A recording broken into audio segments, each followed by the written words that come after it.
Joining me right now is Pennsylvania Congressman, House Appropriations Committee member, Rules Committee member, and China Task Force member, Guy Reschenthaler. Congressman, it's great to see you. Maria, thanks for having me. Thanks very much for being here. Let's first talk about your state, Pennsylvania. It's pretty amazing to see the tightness of these races. John Fetterman and Dr. Oz, your thoughts? Well, I'm shocked. I thought Dr. Oz was going to win by 2 or 3%. I really did. The internal polling looked incredible. And I also thought we were going to have 3 pickup opportunities in terms of House races. What happened, though, Marie, is what we saw is we had so much headwind at the top of the ticket with Doug Mastriano.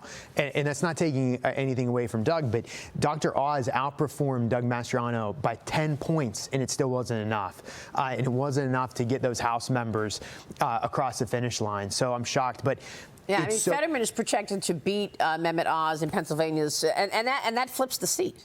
It does. And what's shocking, I think what we underestimated is how radical the liberal base is. I mean, you had a guy that wants to release 1/3 of all prisoners, wants to do away with cash bail, wants to legalize all drugs, and that energized the base. That didn't turn off the Democrats. That brought them out in big numbers.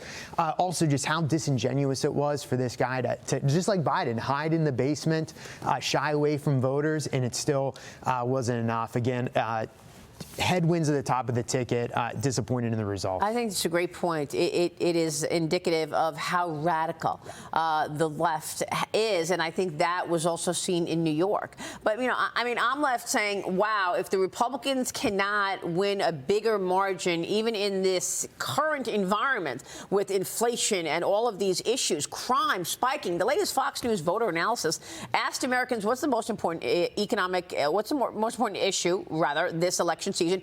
47% said that the economy, the jobs remain a top concern, ranking higher than other issues like abortion and climate change. And yet we still did not see that red wave materialize. Look back. Should other things have been done? What should have been done differently? How are you looking at the overall results this morning? So it's so hard, Maria, to break this out because it's a mixed bag. We won seats that we were supposed to lose. For example, the seat in it borders me in Maryland, upstate Maryland, David Trone. Trone was projected to win, and it turns out that Parrott beat Trone. Where if you look at the Rio Grande Valley, we lost seats that we were supposed to win. And in terms of these candidates matter.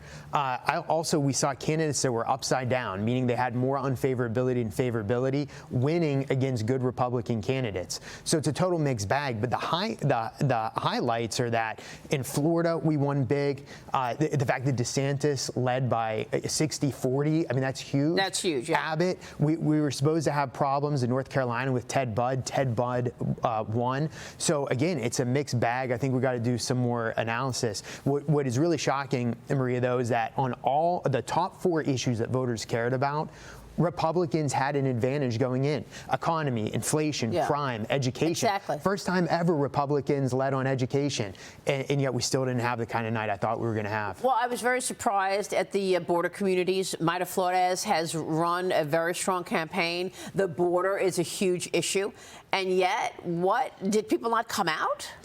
I don't know if it was a turnout differential or not. I'm scratching my head with the Rio Grande Valley, but I can tell you, I still think we're going to take back the House. Yeah. It just won't be with the 230 in the 230s that we thought we were. We're probably going to be in the mid 220s.